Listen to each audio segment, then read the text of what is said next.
여러분, 연령대에 따른 성공의 기준이라는 그 유머가 있는데요. 10대는 부모님이 부자면 성공이랍니다.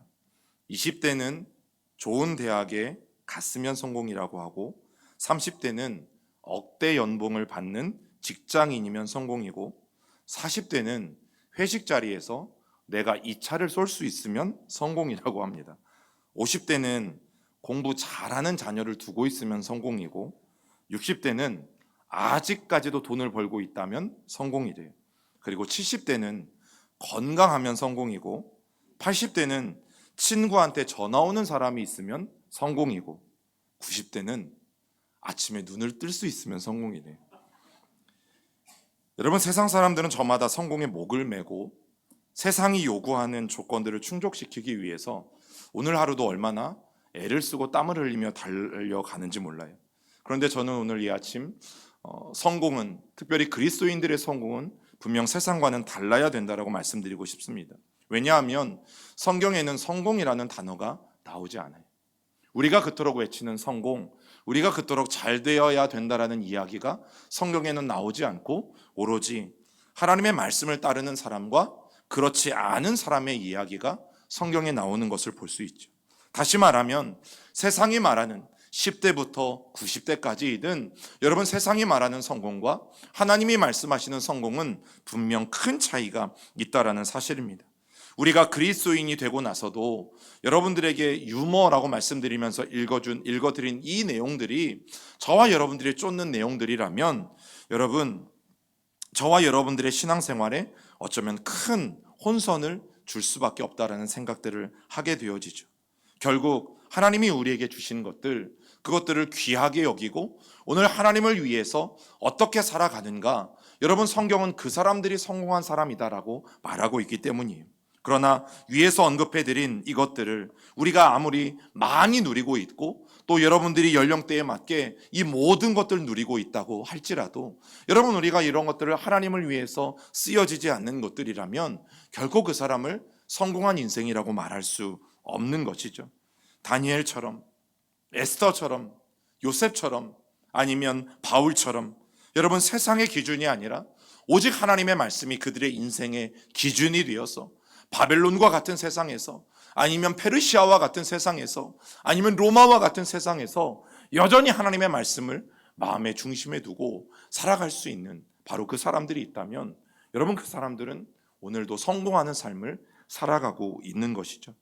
여러분들이나 아니면 저나, 우리가 나이나 환경이나 그 무엇에 상관없이 저와 여러분들이 이룬 것이 없을지 몰라도, 50대가 되어서 공부 잘하는 자녀들이 아닐지 몰라도, 여러분, 저와 여러분들이 여전히 하나님의 말씀을 따라가는 그 삶을 살아가고 있다면 그 사람은 분명 성공한 인생이다라고 주님은 우리에게 말씀해 주실 것이에요. 그래서 오늘 아침 세상의 업적이 아닌 말씀의 순종이 성공이다라는 것을 우리의 마음속에 분명하게 새길 수 있는 그런 아침이 될 수 있기를 간절히 부탁을 드립니다. 여러분, 실패한 제자들이 회복될 수만 있다면, 자신을 배반했던 제자들이라 할지라도 몇 번이라도 찾아가서 만나길 원하셨던 예수님, 그 부활하신 예수님을 생각하면, 여러분, 그 부활의 주님은 분명 은혜의 주님이실 수밖에 없어요. 그런데 가만히 생각해 보면 그 부활의 주님은 원래는 십자가의 주님이셨죠. 제자들을 위해서, 제자들의 죄를 위해서 십자가에 달리셨던 주님, 그리고 세상 모든 죄와 나의 죄까지를 포함해서 우리 모두를 위해서 십자가에 달리셨던 바로 그 주님, 그 주님은 부활하신 후에도 변함없는 은혜로 제자들을 찾아오고 계셨어요. 그래서 성경에 세상에 있는 자기 사람들을 사랑하시되 끝까지 사랑하셨던 이 예수님의 말씀, 예수님은 이 말씀을 지키시기 위해서 오늘도 여전히 제자들을 3번씩이나 찾아가시는 모습들을 우리는 마주하게 되어지죠. 여러분, 십자가에 달려서 죽으셨던 예수님이나 그 십자가에 달리시기 전 징계를 받고 채찍을 맞으셨던 예수님이나 부활하신 모습으로 그 영광의 주님으로 다시금 제자들을 찾아가셨던 예수님이나 다른 분이 아니라 한 분이라는 사실을 우리는 다시 한번 기억할 수 있어야 합니다. 여러분, 부활하신 주님을 이미 2번이나 만난 적이 있었던 제자들은 베테랑 어부인 베드로를 중심으로 오늘도 고기잡이에 나섰고, 그러나 디베라에 그렇게 많던 물고기들은 한 마리도 예외 없이 이들을 피해갔던 것들을 볼 수 있어요. 여러분, 지금도 이 갈릴리 바다에 가면 물고기가 얼마나 많이 사는지 50종류가 되는 물고기들이 갈릴리 호숫가를 헤엄치고 다니고 있어요. 그래서 오늘날도 그물만 던지면 수많은 물고기들이 그 그물에 딸려 나오는 게 현 상황이죠. 그런데 만약 그날 밤 여러분 부활하신 주님께서 세 번째 제자들을 만나 주시지 않았다면 과연 이 제자들의 삶은 어떻게 됐을까? 과연 제자들의 삶은 회복이 되어질 수 있을까? 그렇게 실패하고 예수님을 배반하고 예수님이 그냥 그들을 모른 채 하고 버려두시고 찾아가지 않으셨다면, 그래, 이미 내가 두 번이나 찾아갔잖아. 두 번이나 찾아갔는데도 나인 것을 분명히 만나보고서도 여전히 바다에 나가서 고기를 잡고 있는 제자들을 바라보면서 예수님이 그냥 한숨 쉬시고 그들을 포기해 버렸다면 여러분, 제자들에게 새로운 기회가 주어졌을까? 라는 생각들을 해보게 되어지는 거죠. 아마도 평생 거무감과 아니면 허탈함과 그리고 바닥을 친 그 경험에만 사로잡혀서 어쩌면 그들은 회복 불가능한 그런 인생으로 전락되어졌을지도 모른다는 생각을 하게 되어지죠. 그리고 그 자리에 함께 있었던 오늘 요한복음을 쓴 이 저자 요한은 다시금 이 사건을 바라보면서 중요한 이야기를 합니다. 예수님을 떠나서는 우리는 아무것도 할 수 없는 존재라는 것을 다시금 우리에게, 그리고 분명하게 요한은 말해주고 있는 것이죠. 여러분, 저는 오늘 이 아침 우리의 삶을 한번 들여다 볼 수 있기를 간절히 소망합니다. 사람들은 누구나 인생을 살면서 내 인생에서든지 아니면 신앙에서든지 아니면 여러분들의 삶에서든지 한 번쯤은 누구나 다 실패라는 것을 경험하게 되어지죠. 여러분, 그런데 그 실패했던 때가 언제였습니까? 여러분들이 그 실패했던 때를 돌아보면 어떤 상황에서 어떤 경우에 여러분들은 실패라는 것을 경험했는지 한번 생각해 보신 적이 있으신지. 많은 사람들이 실패를 경험하면 자기 나름대로 어떻게 해서든지 실패의 원인을 찾고자 고민하죠. 그리고 다시금 그 실패로부터 회복되고자 많은 노력들을 하게 되어지는 것들을 보게 돼요. 그런데 성경은 우리에게 분명히 말합니다. 하나님의 사람은 너의 인생이든 사업이든 삶이든 가정이든 신앙이든 예수님을 떠나서는 아무것도 할 수 없다라는 사실을 우리에게 분명히 말해주고 있는 것이죠. 여러분, 인생 정말 내 마음대로 되는 일이 없잖아요. 우리의 인생이, 또 저와 여러분들의 삶이 우리가 세운 계획대로 흘러갔다면 오늘 이 자리에 있을 사람들이 결코 많지 않습니다. 여러분, 자녀만 봐도 그래요. 분명 내 배 아파서 난 내 새끼예요. 그런데 그 자녀들조차도 내 마음대로 되어지지 않잖아요. 부모 마음대로 되어지지 않아요. 자녀들이 크면 클수록 점점점 부모의 품을 떠나가고 점점점 부모의 말을 어기는 일들을 우리는 참 많이 경험하게 되어지죠. 그래서 우리는 더더욱 오늘 요한의 이 말을 우리의 마음판에 새겨야 될 것이에요. 나는 예수님을 떠나서는 아무것도 할 수 없다. 혹 내가 예수님과 상관없는 복을 누리고 내가 예수님과 상관없는 모든 것을 이루었다 할지라도 성경은 그것을 성공이 아니라 실패라고 말한다. 예수님과 상관없이 받은 모든 것도 복이 아니라 오히려 저주에 가깝다라는 사실이죠. 여러분, 오늘 이 말씀을 우리가 함께 바라보면서 무엇을 기적이라고 생각하세요? 고기 한 마리 잡지 못했던 제자들이 오늘 예수님의 말씀에 순종해서 엄청난 양의 고기를 잡습니다. 우리의 모두의 생각은 똑같아요. 우리는 바로 그것을 기적이라고 생각해요. 예수님의 말씀에 순종했더니 와, 엄청난 수확을 얻었어. 맞아요. 그것도 기적이에요. 그런데 오늘 성경은 어쩌면 진짜 기적은 그렇게 많은 물고기가 있는 디베랴 호숫가에서 단 한 마리의 물고기도 잡지 못한 그것이 기적이라고 우리에게 말해 주는 것이죠. 왜냐하면 종종 하나님께서는 우리에게 놀라운 하나님의 기적들을 베풀어 주시기 이전에 이와 같이 허탕을 치는 상황들을 주시기 때문이에요. 이와 같이 밑바닥을 칠 수밖에 없는 상황들을 우리에게 주시기 때문이죠.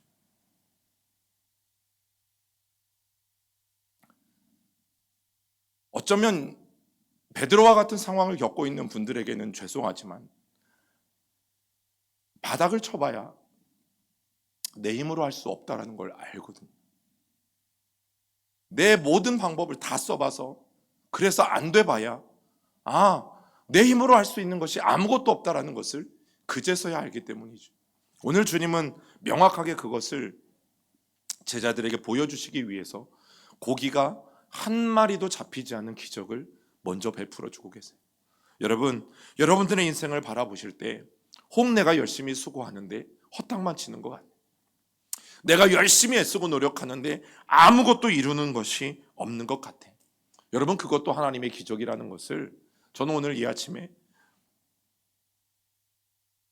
저와 여러분들이 마음 가운데 분명히 깨달을 수 있기를 간절히 소망합니다.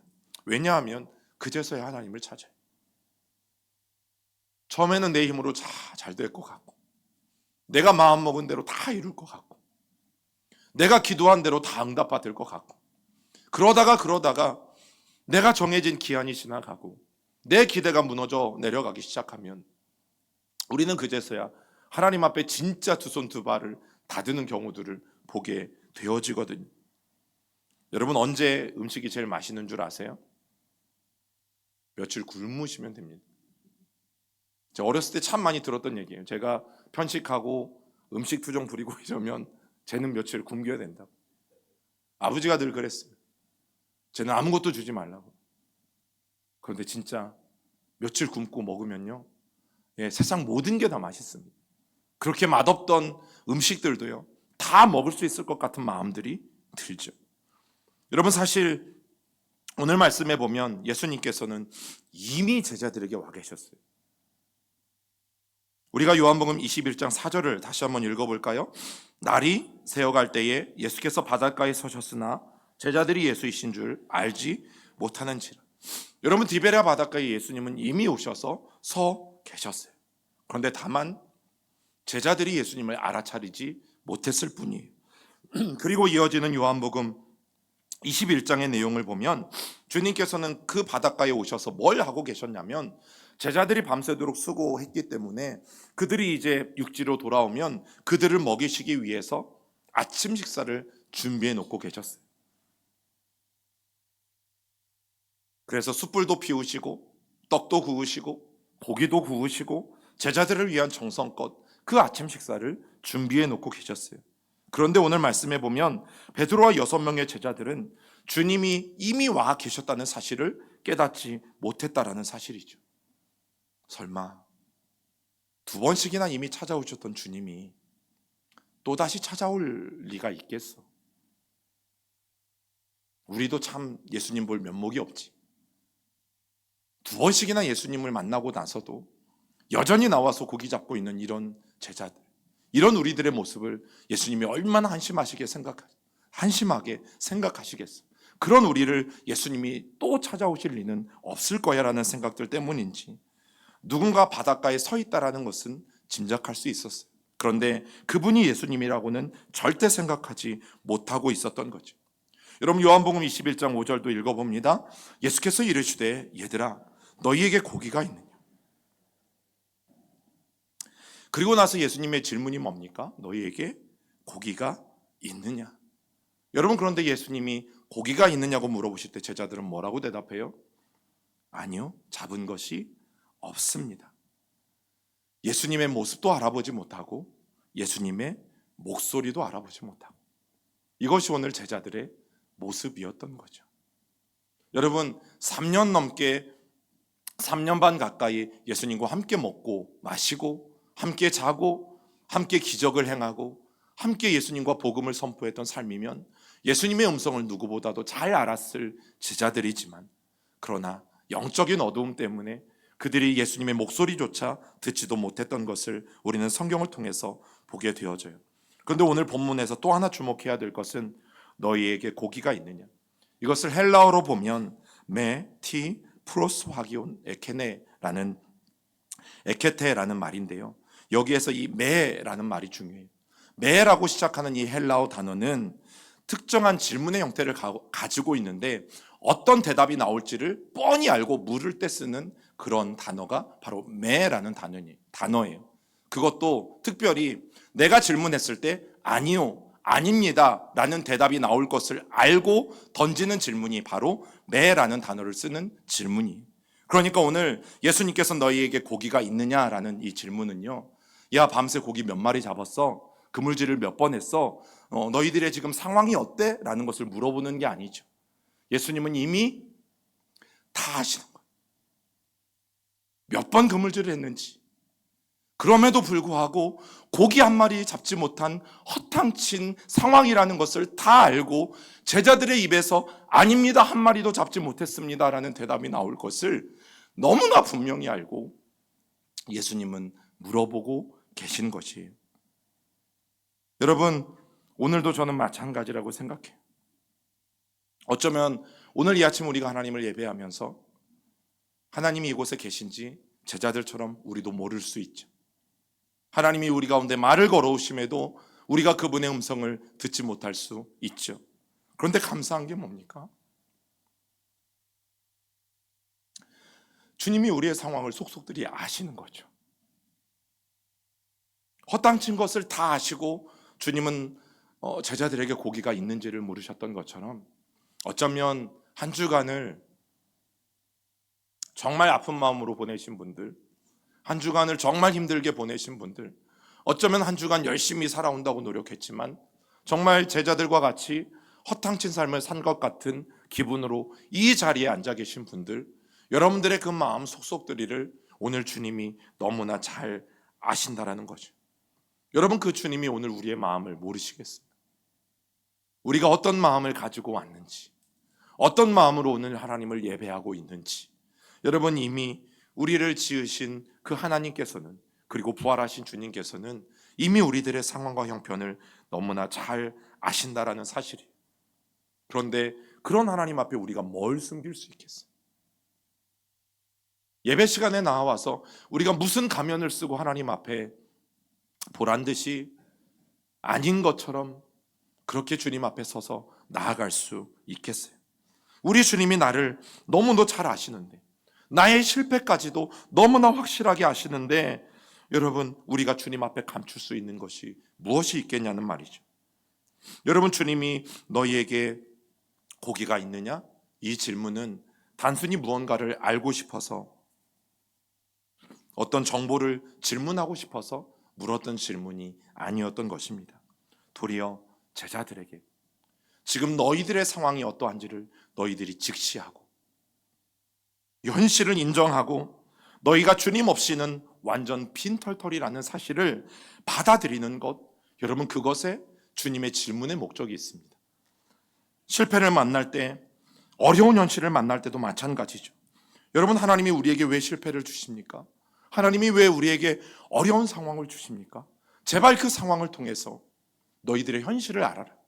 그리고 너희들의 현실을 직시할 뿐만 아니라 나를 떠나서는 너희가 빈털터리 뿐이라는 것을 너희가 분명히 알아라는 것을 주님이 우리에게 주시는 메시지인 거죠.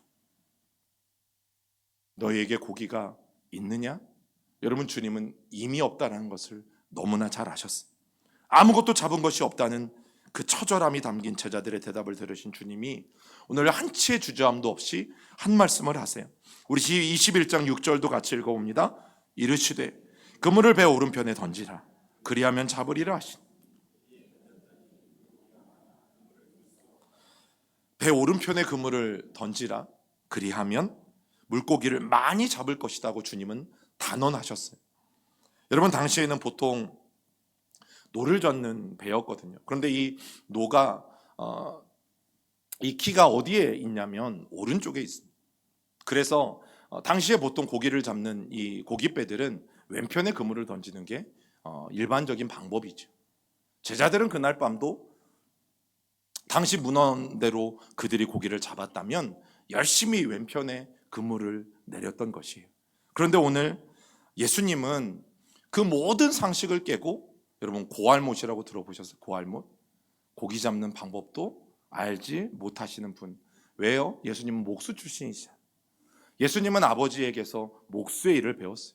나무를 다듬고 돌을 다듬는 일을 배운 분이 예수님이세요. 그런데 그분이 제자들에게 뭘 말씀하세요?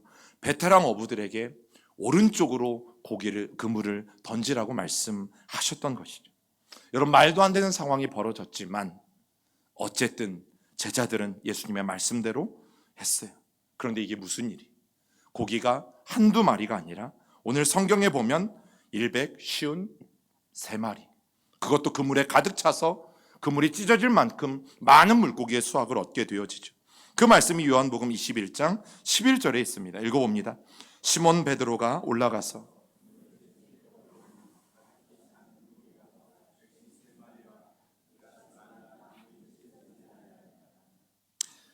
153마리 큰 물고기라고 성경은 말해요. 한 마리도 아니고 153마리나 되어지는 큰 물고기들이 그물에 잡혔지만, 여러분 또 하나의 기적은 그 그물이 찢어지지 않는 것도 놀라운 기적이죠. 여러분, 도대체 제자들이 무슨 일을 한 걸까? 밤새도록 그물을 내렸지만 고기 한 마리 잡지 못했던 이 제자들이 도대체 무슨 방법을 냈기에 그들이 이만큼 많은 고기들을 잡을 수 있었던 것일까? 여러분, 제자들이 한 일이라고는 아무것도 없죠. 다시 자기에게 은혜로 찾아오신 바로 그 예수님의 말씀대로 한 것 말고는 그들이 한 것은 아무것도 없어요. 예수님의 말씀대로 했더니 한두 마리가 아니라 그물에 가득 찬 고기를 그들은 낚게 되어지죠. 여러분, 디베랴 바닷가의 제자들에게 필요한 것 다른 것이 아니었어요. 바로 예수님의 말씀대로 다시금 순종하는 것. 십자가 앞에서 예수님의 말씀을 버리고 도망갔던 제자들은 다시금 예수님의 말씀에 순종하는 것만이 그들이 회복될 수 있는 유일한 방법이었다라는 거죠. 그래서 오늘 이 디베랴 바다에서 일어난 153마리의 이 포획 사건은 주님 없이 스스로 해보려는 그런 인생들, 그러나 주님 말씀 따라 살아가려고 애쓰는 또 다른 인생들, 여러분 이 두 인생들 사이에 극명한 차이를 보여주고 있는 것이, 주님 없이 해보려는 인생들은 밤새 수고하고 노력하지만 결국에는 아무것도 얻을 수 없게 된다는 것을 성경은 우리에게 분명히 말해주죠. 반면 주님의 말씀대로 살아가는 인생은 결국에는 하나님의 말씀에 따라 하나님이 주시는 풍성한 수확을 얻을 것임을 우리에게 말해주고 있는 것입니다. 더 나아가서 여러분, 오늘 말씀은 단순히 고기 잡는 것만을 다루지 않아요. 이제 베드로와 제자들이 회복되어지고 다시금 예수님의 제자로서의 사명을 감당하게 되어질 텐데, 제자들아, 이제 너희들이 다시금 회복되어지고 하나님의 사역들을 감당하게 되어질 텐데 그 사역에서 승리할 수 있는 비결이 무엇일까? 온전히 주님만 의지하고 온전히 주님만 따라가는 것. 그러면 너희의 사역에서도 승리할 수 있게 될 거예요. 오늘 이 밤에 고기를 너희들이 가득 잡은 것처럼 앞으로의 사역에서도 너희가 승리하게 되어질 것이야. 이것을 분명히 말씀해주고 계시다라는 사실이죠. 여러분, 결국 우리의 사역의 열매도 하나님의 손에 달려 있어요.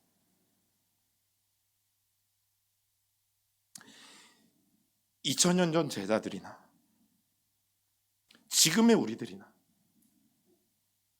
정말 필요한 것 한 가지를 꼽자면 우리가 정말 어린아이들처럼 여전히 예수님을 의존하고 그분께 순종하는 것뿐이죠. 제가 이제 휴가를 다녀왔잖아요. 뭐 괜찮아 보여요? 아니면 조금 목사님 오늘 왜 이렇게 좀 막 그래 보이지? 오늘 왜 이렇게 혼자 이렇게 울먹거리시지? 그러니까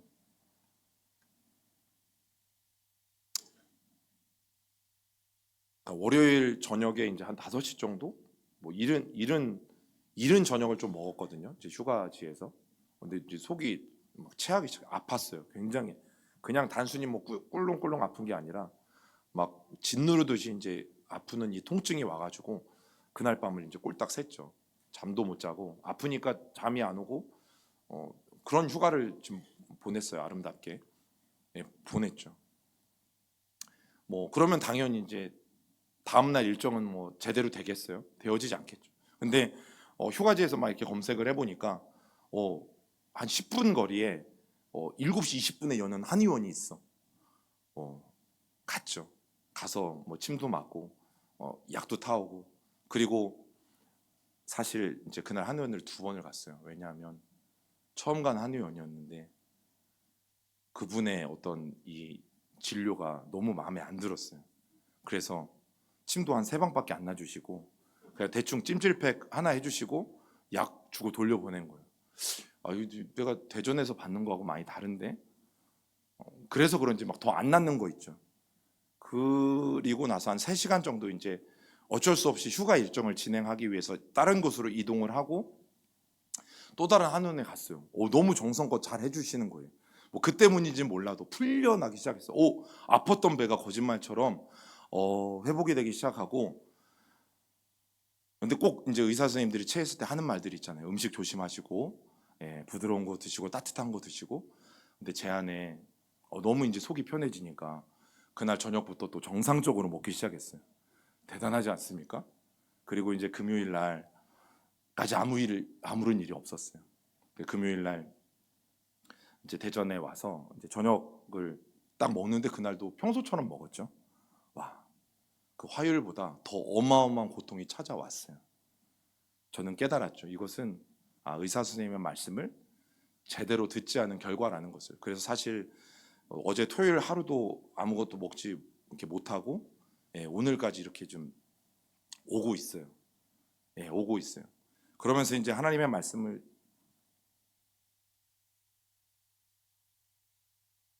준비하면서 참, 여러분 체한 거 하나 때문에 잠도 못 자죠. 뭐 앉아 있지도 못하죠. 누워 있어도 아프죠. 뭐 할 수 있는 게 없었어요. 참 별것 아닌 존재라는 것을 또다시 깨닫게 되죠. 그리고 정말 하나님 없이는 아무것도 할 수 없다라는 것을 좀 어떤 쉼과 평안함을 누리는 휴가였으면 더 좋을 뻔했지만 오히려 오늘 함께 나누고자 하는 말씀이 더 도전이 되는 그런 휴가가 아니었나라는 생각들을 좀 해보게 돼요. 그래서 그냥 저 혼자 그냥 주님 생각하면서 눈물이 날 수밖에 없었다라는 것을 좀 말씀을 드려요. 여러분, 우리가 인생을 살다 보니까 완전히 허탕만 친 것 같을 때가 있죠. 저처럼 휴가를 잘 갔어야 되는데 이번 휴가는 완전히 망쳤구나라는 생각이 들 때도 있죠. 또 우리 선생님들 사역을 위해서 또 헌신하는 우리 모든 성도들 온갖 수고를 다 했어요. 근데 나중에 결과를 보니까 어때요? 내가 차라리 그런 수고를 하지 않았었으면 좋았을 뻔했는데, 왜 결과를 보니까 너무 내 마음에 안 들고, 그렇죠, 원하는 결과가 이루어지지 않을 때가 있어요. 그런데 오늘 이 말씀을 통해서 분명히 말씀드립니다. 그래도 괜찮다.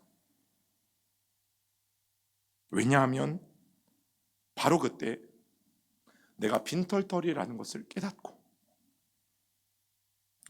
하나님을 의지하지 않으면 나는 아무것도 할 수 없다라는 존재라는 것을 내가 주님 앞에 솔직하고 겸손하게 인정하기만 한다면, 그래도 그 사람은 괜찮다. 그래도 그 실패한 인생은 괜찮다. 왜냐하면 이제 주님을 바라볼 것이고, 주님이 나에게 뭐라고 말씀하시든 그 하나님의 말씀에 순종해서 그물을 내릴 것이고, 그 하나님의 말씀에 순종해서 그물을 내린 사람에게는 반드시 그 그물에 가득한 놀라운 수확을 하나님이 주실 것이기 때문에, 지금 내가 실패한 것 때문에, 지금 내가 실수한 것 때문에 내가 넘어져 있다면 그래도 괜찮다. 그러나 단순히 괜찮은 것이 아니라 우리가 그 자리에서 주님 없이 나는 아무것도 아닙니다, 여러분, 우리가 주님 앞에 분명하게 인정하고 다시금 그 하나님 앞에 우리의 손을 내민다면 여전히 하나님이 우리의 손을 잡아주시고, 여러분, 153마리의 포획을 하는 그 놀라운 기적뿐만 아니라 앞으로 저와 여러분들이 이 땅에 살아가는 동안에도 우리가 상상할 수 없는 주님만이 주실 수 있는 풍성한 수확들을, 우리가 다음 세대 사역을 하면서, 또 우리가 교회 안에서 수많은 사역들을 하면서, 또 우리가 이 신앙과 사역뿐만 아니라 하나님이 저와 여러분들에게 주신 그 일상을 살아갈 때에도 분명 하나님께서 약속하신 풍성한 수확과 생명들을 여러분 우리는 기대하고 경험하게 되어질 것이. 그렇기 때문에 오늘 우리가 찬송가 449장의 가사처럼 의지하고 순종하는 길만이 예수 안에 즐겁고 복된 길입니다. 우리가 이 고백을 단순히 노래의 가사가 아니라 우리의 신앙의 고백으로 하나님 앞에 드린다면 여러분, 저와 여러분들의 삶은 하나님께서 우리에게 부어주신 그 풍성한 생명으로 날마다 가득 차게 되어질 것을 믿습니다. 오늘 그 주님을 다시 한번 의지하고 순종하는 이 아침이 되기를 간절히 축원합니다. 우리 같이